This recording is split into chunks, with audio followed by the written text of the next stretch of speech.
बसंत पंचमी पर भूलकर भी ना करें ये काम, वरना रातों रात हो जाओगे कंगाल। बसंत पंचमी हिंदू कैलेंडर के अनुसार आने वाला महत्वपूर्ण त्योहार है। इस दिन बसंत ऋतु की आधिकारिक शुरुआत होती है और मां सरस्वती की पूजा का भी अवसर होता है। इस वीडियो में हम जानेंगे कि बसंत पंचमी के दिन हमें क्या करना चाहिए और क्या नहीं। बसंत पंचमी एक प्रमुख हिंदू त्योहार है जो सर्वप्रथम बसंत ऋतु का आगमन मनाने के लिए मनाया जाता है। यह त्योहार साल के पहले या दूसरे महीने में मनाया जाता है और इसका महत्व भारतीय समाज में बहुत ऊंचा है। बसंत पंचमी को सरस्वती पूजा के रूप में भी जाना जाता है, जिसके अवसर पर विद्यार्थी और कलाकार अपनी शिक्षा और कला की देवी सरस्वती की पूजा करते हैं। इस दिन के अवसर पर सभी लोग गुरु का आशीर्वाद प्राप्त करने के लिए प्रयास करते हैं और उनके चरणों में प्रणाम करते हैं।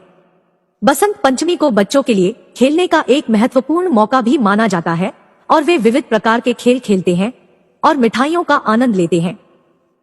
इस त्योहार का महत्व भारतीय संस्कृति और परंपराओं में अत्यधिक है और लोग इसे धूमधाम से मनाते हैं। पंचांग के अनुसार प्रत्येक वर्ष माघ माह में शुक्ल पक्ष की पंचमी तिथि पर वसंत पंचमी का पर्व मनाया जाता है। यह पर्व मुख्य रूप से ज्ञान, विद्या, संगीत और कला की देवी मां सरस्वती को समर्पित है। इस दिन देवी सरस्वती का जन्म हुआ था। मान्यता है कि वसंत पंचमी के दिन मां सरस्वती हाथों में पुस्तक, वीणा और माला लिए श्वेत कमल पर विराजमान होकर प्रकट हुई थी। इसलिए इस दिन मां सरस्वती की विशेष पूजा अर्चना की जाती है। साथ ही वसंत पंचमी से ही वसंत ऋतु की शुरुआत होती है। शास्त्रों के अनुसार वसंत पंचमी के दिन मां सरस्वती की पूजा करने से मां लक्ष्मी और देवी काली भी प्रसन्न होती है।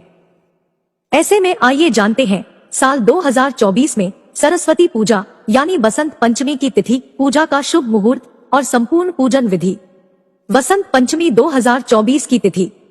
पंचांग के अनुसार माघ महीने की शुक्ल पक्ष की पंचमी तिथि की शुरुआत 13 फरवरी को दोपहर 2:41 से हो रही है। अगले दिन 14 फरवरी को दोपहर 12:09 पर इसका समापन होगा। उद्या तिथि 14 जनवरी को प्राप्त हो रही है, इसलिए इस साल वसंत पंचमी का पर्व 14 फरवरी को मनाया जाएगा। वसंत पंचमी 2024 पर पूजा का शुभ मुहूर्त। 14 फरवरी को बसंत पंचमी वाले दिन पूजा का शुभ मुहूर्त सुबह 7:01 से लेकर दोपहर 12:35 तक रहेगा। ऐसे में इस दिन पूजा के लिए आपके पास करीब 5 घंटे 34 मिनट तक का समय है। बसंत पंचमी पर भूलकर भी ना करें ये 8 काम, वरना आपका घर संसार बर्बाद हो जाएगा। नंबर 1, इस दिन काले और लाल रंग के वस्त्र बिल्कुल भी धारण ना करें। वसंत पंचमी के दिन पीले, सफेद या धानी रंग के वस्त्र धारण करने चाहिए। नंबर 2, यह प्रकृति का त्योहार है और हरियाली का उत्सव है। इस दिन फसल काटने के काम को टाल देना चाहिए। साथ ही घर में भी किसी भी पेड़ की छंटाई भी नहीं करनी चाहिए। हो सके तो इस दिन वृक्षारोपण करें।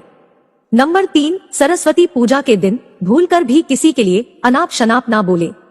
कहा जाता है कि इस दिन सरस्वती जुबान पर होती है, इसलिए अपनी वाणी पर संयम रखें और गुस्सा ना करें।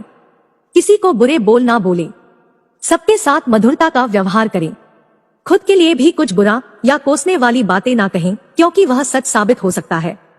आज के दिन शुभ बोले और शुभ सोचें।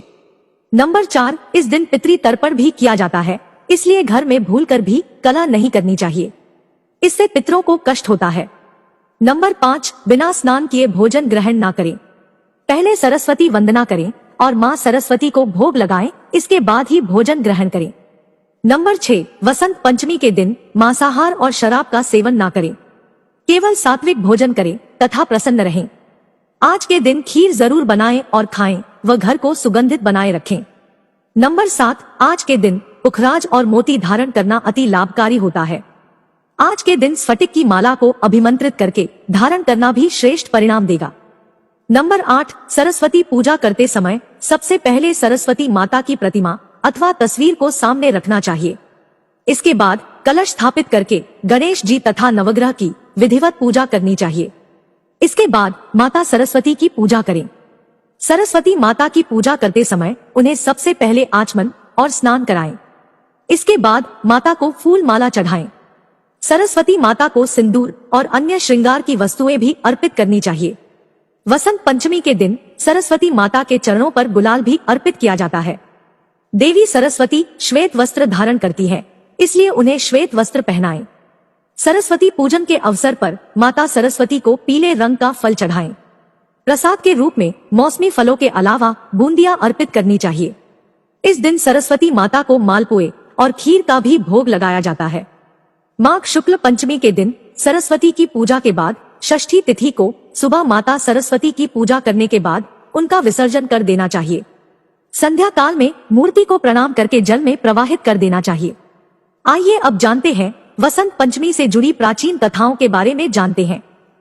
एक कथा के अनुसार द्वापर युग में देवी सरस्वती की कृपा से ही श्री कृष्ण ने केवल 64 दिनों में समस्त 64 विद्याओं का ज्ञान प्राप्त कर लिया था। इसी से प्रसन्न होकर उन्होंने देवी सरस्वती को कोई वर देने की इच्छा जताई। माता सरस्वती की सहमति के पश्चात श्री कृष्ण ने उन्हें ये वर दिया कि पृथ्वी पर उनकी पूजा की जाएगी। तब से ही वसंत पंचमी का यह पर्व मनाया जा रहा है। एक मान्यता के अनुसार माता पार्वती ने महादेव का व्रत तोड़ने के लिए माता सरस्वती की सहायता मांगी। उनकी प्रार्थना स्वीकार कर माता सरस्वती की प्रेरणा से कामदेव ने वसंत पंचमी के ही दिन महादेव पर अपने बाण से प्रहार किया और उनके कोप का भजन बने। उनकी पत्नी रति के अनुरोध पर महादेव ने ये वरदान दिया कि वसंत पंचमी के दिन देवी सरस्वती के साथ कामदेव और रति की भी पूजा हो। आज के दिन ही भगवान श्री राम शबरी से मिले थे और उन्होंने उनके झूठे बेर खाए। तभी से बेर सरस्वती पूजा के प्रसाद का एक अभिन्न अंग बन गया। बेर के बिना सरस्वती पूजा का प्रसाद पूर्ण नहीं माना जाता।